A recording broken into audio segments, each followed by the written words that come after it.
funny how different things really are when you take a closer look. The most ordinary things, like her hand in the scanner, suddenly had bumps and ridges and tiny little holes that weren't there before. Cyan laughed when the man in the white coat changed the setting on the scanner so that only the bones of her hand showed beneath the glass. She took a pen lying on the table beside her and manipulated it below the view screen. Someone entered the consultation room and she looked up. "Jovi, look at all the bones." Joven smiled when he saw the child kneeling on the desk in earnest study of her slightly dirty hand in the scanner. She leaned close to him when he bent to take a look, reveling in the sheer delight of his presence. "Lots of them," he agreed. "I think you grew an extra finger. Good thing we're at the clinic. They'll have that chopped off in no time." She giggled and grasped the end of his long braid. He obliged her when she pulled him down a bit farther to inspect it through the screen. "I've sent my report to her parents," The doctor said to Joven. "We'll take another look in 3 months, but there's still no need for concern.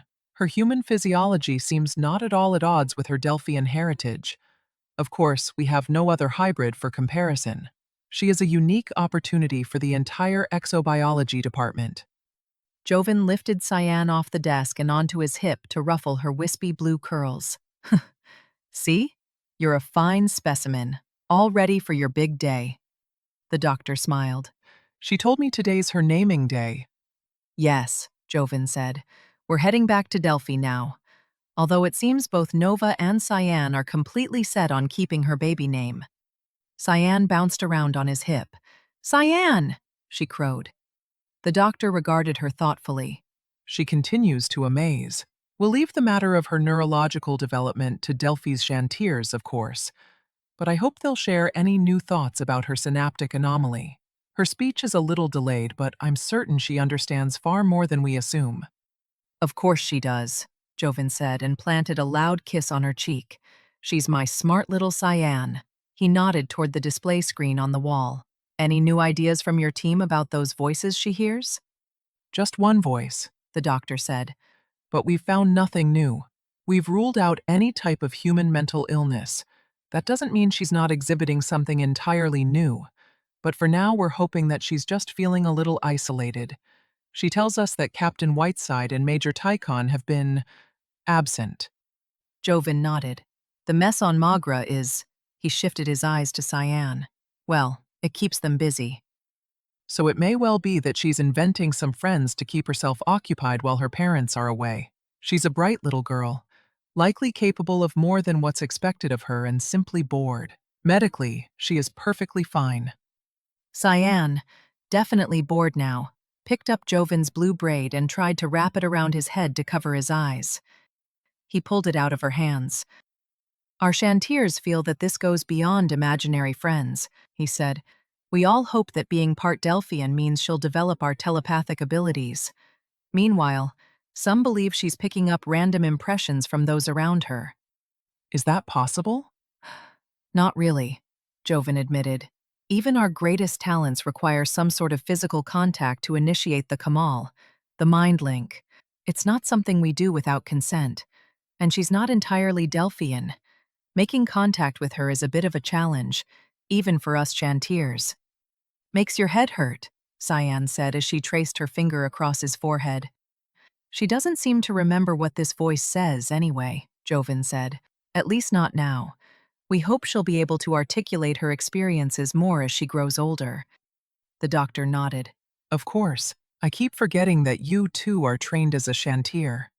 Joven set her down. "So does her mother. Today I'm serving my mentor by acting as nursemaid. Ready to go, Sai? The whole clan's waiting for us on Delphi." "Fly home on the Eagle?" "No, just a commuter. You'll sleep the whole way anyway." He checked his timepiece. "I have a surprise for you. Want to see? A present? Better." Cyan skipped ahead of Joven into the main corridor of Targon's Exobiology Center. The department made up only part of the Union's city-sized installation on this planet. Astrobiology and a vast multi-species medical facility found a home here, along with academies and the Union's military administration, all protected by a mammoth air command base. Targon's deeply fissured surface allowed for much of the installation to be housed securely below ground, safe from all but the most persistent of enemy attacks. Violent rebellions often sprang up against Union expansion on distant worlds, but even here, in the safest part of the sector, armed guards patrolled the halls, observing all visitors with suspicion. Cyan's yellow boots made squeaky sounds on the polished floor, and she careened from one wall to the opposite to make them squeak louder. Joven caught up to her at the lift.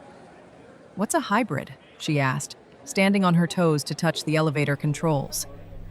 He picked her up again to enter the car. "Means you're special." "Are you special?" Joven laughed. He always laughed, much more than the endlessly serene people that surrounded her on Delphi. He smelled good and knew all the fun games, and she wished he never left. But as with her parents, his work took him away for days and weeks at a time, leaving her with the rest of the clan, who didn't even know how to fly planes. "I'm not special at all," he said. She lifted the front flap of his jacket as if to look for something hidden in his pockets. "Surprise for me?"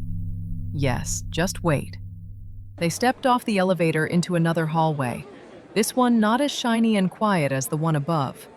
Joven lifted Cyan onto a trolley, and they shuttled downward along a chilly hallway. She tried to count the junctions leading to other sectors of Targon's sprawling underground installation, but then forgot what came after 7. Eventually, the ground leveled out, and the vehicle entered one of 5 aircraft levels built into the side of the towering cliff beneath the base.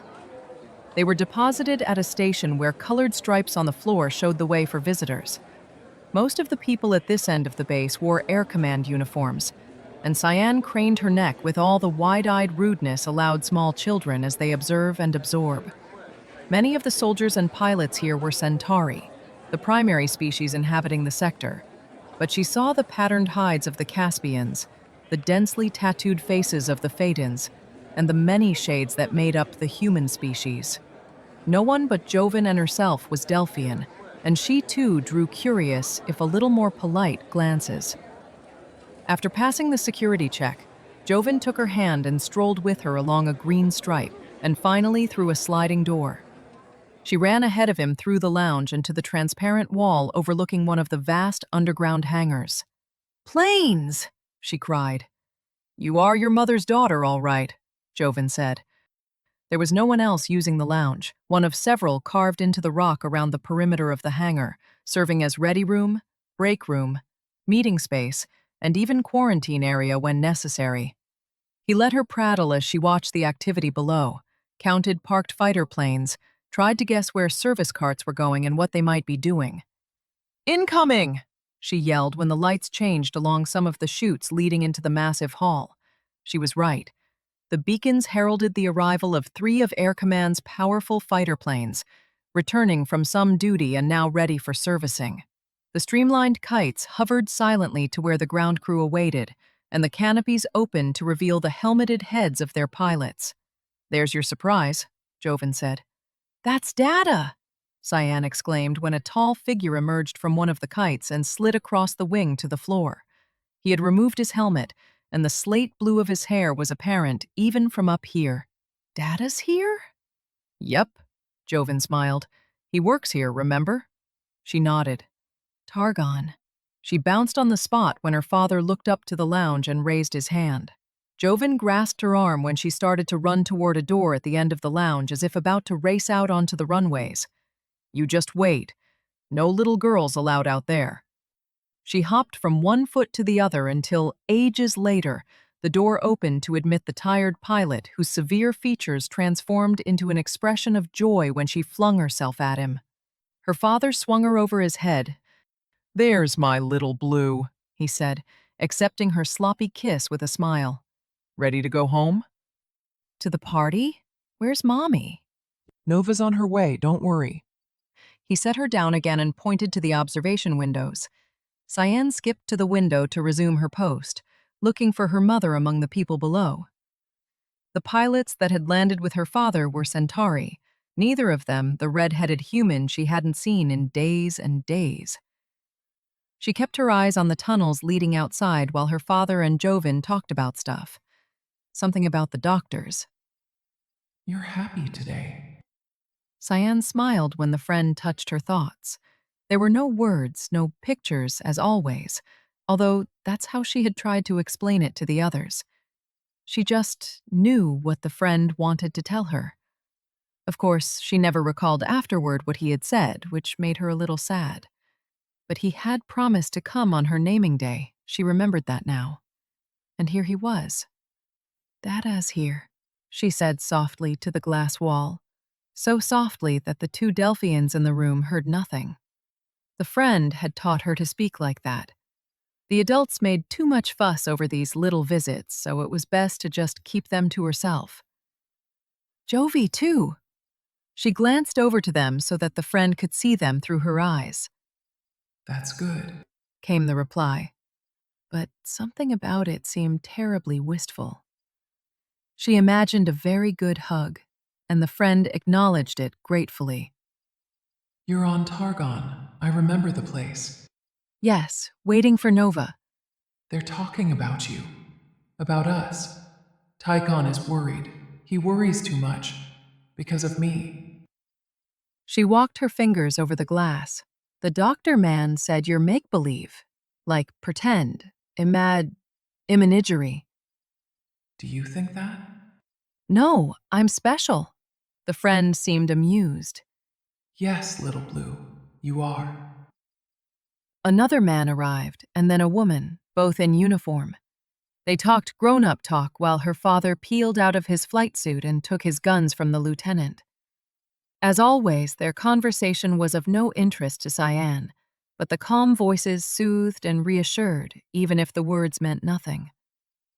The friend was much more interesting, and they huddled in silent conversation as they sometimes did when no one was paying attention.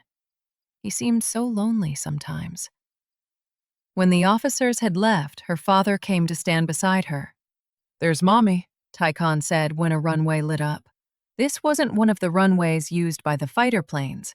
Instead, a shuttle trundled into the space. "She's bringing some people down from the big ship." Cyan watched the shuttle come to a halt. The ground crew had cleared the space, and now a few soldiers left the ship, their guns ready but pointed to the floor. The officer among them was her mother. "Now we go home?" Cyan waved with both arms, but the woman did not look up. "She has a little more work to do." Her father turned to Joven. "I'll head down there too. We'll meet up at the transport when Cy's tired of looking at planes." "As if that's likely," Joven grinned. Cyan watched her father leave the room and then reappear a moment later below her window to walk toward the shuttle. His much-loved, familiar shape moved gracefully among this bustle of strangers, towering above the shorter species that shared both their world and, for reasons no one quite agreed upon, most of their DNA.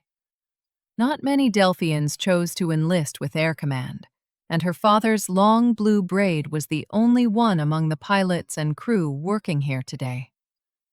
The human woman standing by the shuttle gate grinned broadly when he approached, not at all averse to greeting her mate and commanding officer in such an intimate fashion. Even Cyan knew that Delphians thought things like smiles and tears ought to be reserved for private moments.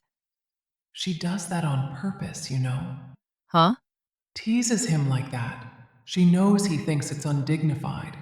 Look how he pretends he didn't see that. Cyan giggled. "Cy?" Joven said behind her. She looked around, suddenly feeling guilty.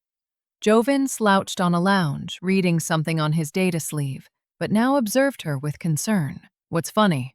he said. "Nothing." He narrowed his eyes. "Are you sure?" She turned back to the window.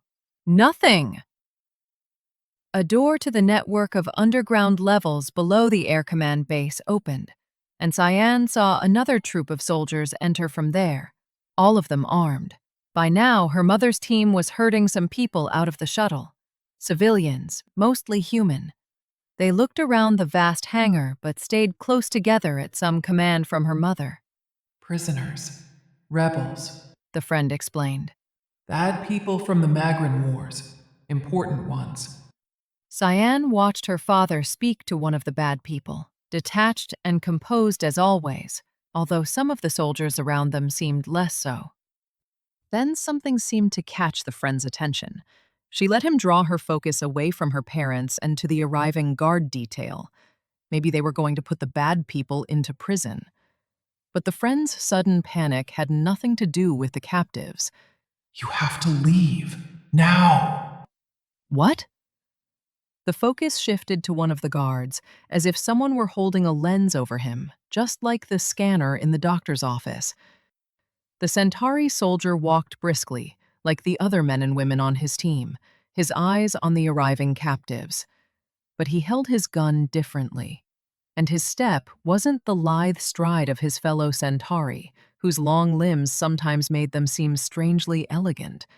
Whatever it was the friend wanted her to see, he had made the guard so clear in her vision that she even saw the deep violet of his eyes.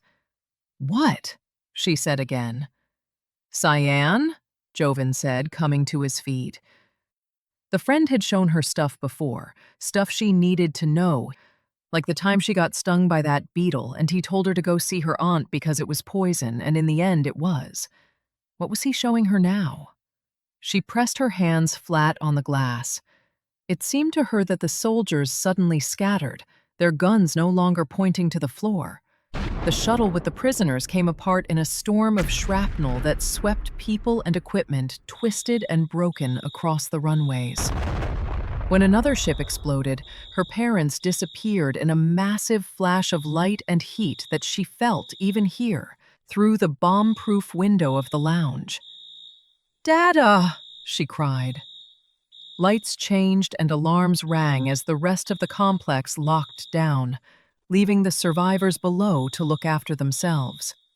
Some of them escaped into the launch chutes, but those too would be sealed by now. A broken pipe delivering something from a lower level had turned into a torch, spewing blue flames into the air. Cyan slammed her hands against the glass. The heat of the flames on the other side hurt her fingers, so she closed them into fists. "Dada!" Joven crouched beside her. "Cyan, what is it? Your data is fine. Look." She stared at him, agape. Did he not see that woman running from the flames? The clothes burning from her back? Did he not hear the screams? And now the smell of scorched metal and plastics pricked the inside of her nose. "Gods, you're in shock," Joven gasped. "Talk to me." "What's a slam suit?" she said. Joven blinked, confused. "What?" He looked out over the placid end-of-shift routines of the hangar. "Where?" She tried to talk, but the words wouldn't come out. They were just too big. She flinched when a catwalk below the roof of the hangar disconnected from its supports and swung down to crash into a supply shed. Chunks of rock and torn cables rained down after it. Something else exploded, and bits of shrapnel ricocheted off the window. Joven grasped her head in his hands and concentrated in an effort to establish the Kamal. All Delphians practice the ancient techniques of attaining distinct levels of consciousness, ranging from a sleep-like trance to states of hyper-awareness that earn them their esteemed positions as navigators and engineers. One of these states also enabled a joining of minds for communication. Cyan felt his presence, as familiar and comforting as his voice, and reached for it in desperation. The friend withdrew before Joven spotted him, and she whimpered. Joven's eyes widened when he found the horrific vision that tormented her mind, fading rapidly now in the absence of her tormentor. He rose and activated his comm band, anxiously scanning the hangar for the Centauri he had seen in Cyan's thoughts. "Tychon!" he snapped. "Slammer attack! Centauri soldier by door 3. Across the hall, Cyan's father looked up to where they stood by the window of the lounge, then turned to the approaching prison guards. "Get Cy out of here," he replied, and then tapped his data sleeve. The response to his orders was immediate. Lockdown alarms brayed, doors slammed, and people were set in motion, just as Cyan had envisioned it. She screamed when Joven scooped her up and headed for the door to the hallway. "No! Mommy! Dada! Below them, Her mother gestured to the people near her, prisoners and crew alike, herding them into the shuttle launch away from the infiltrators. She, too, was urgently speaking into her comm band.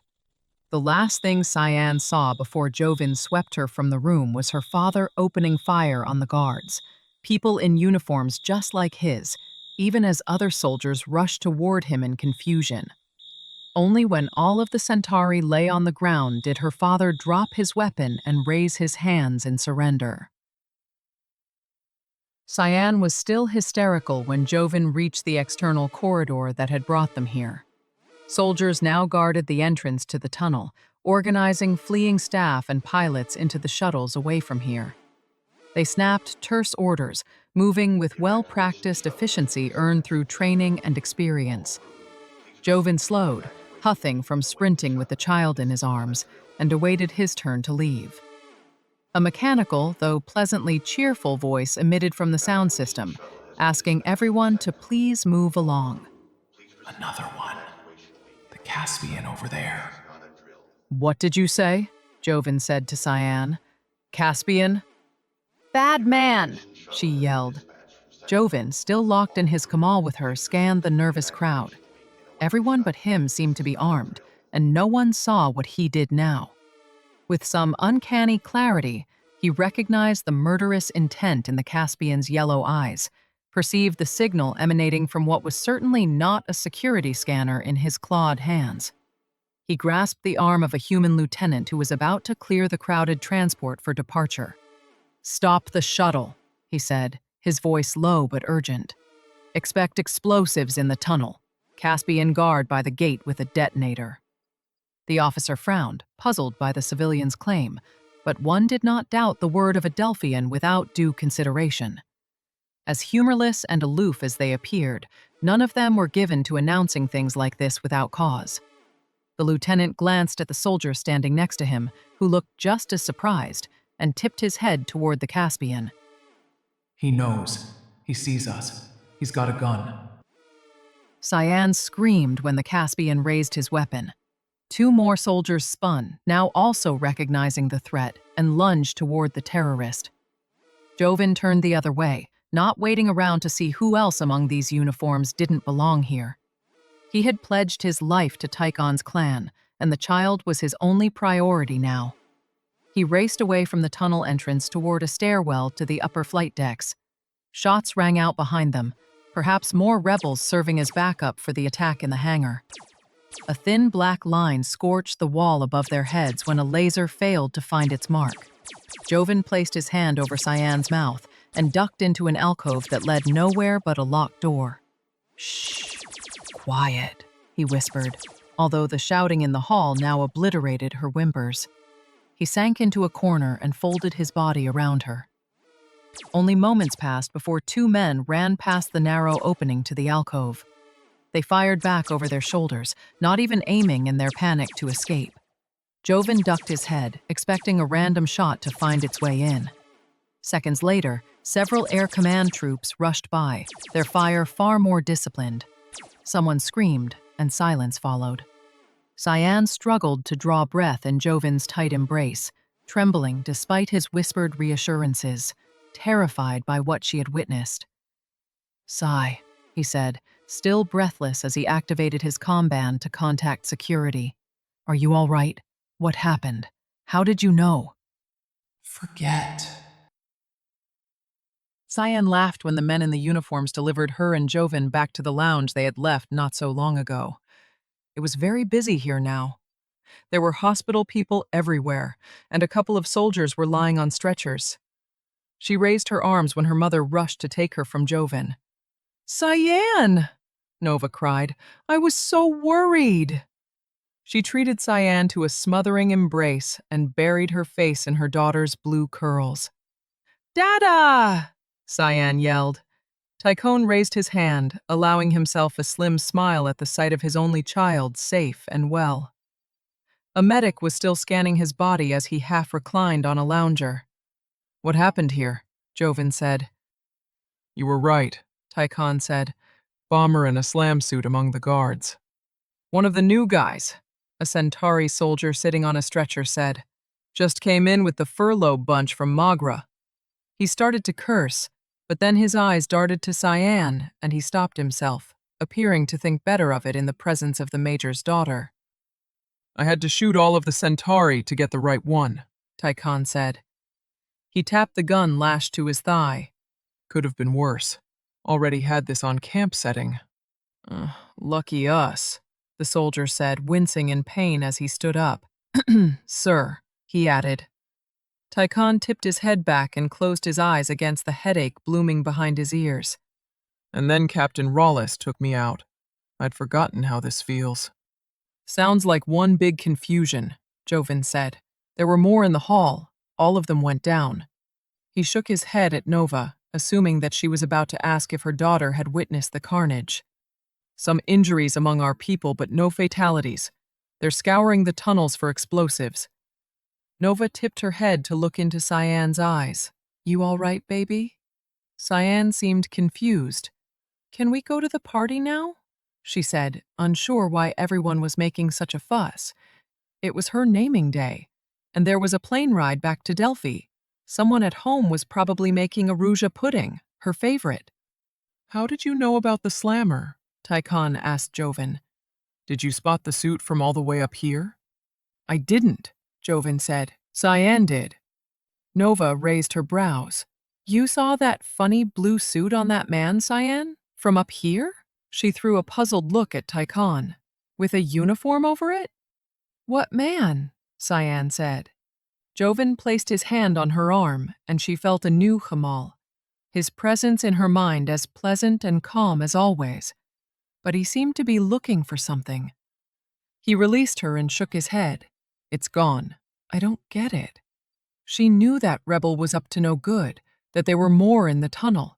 She knew what would happen if the suit were to blow.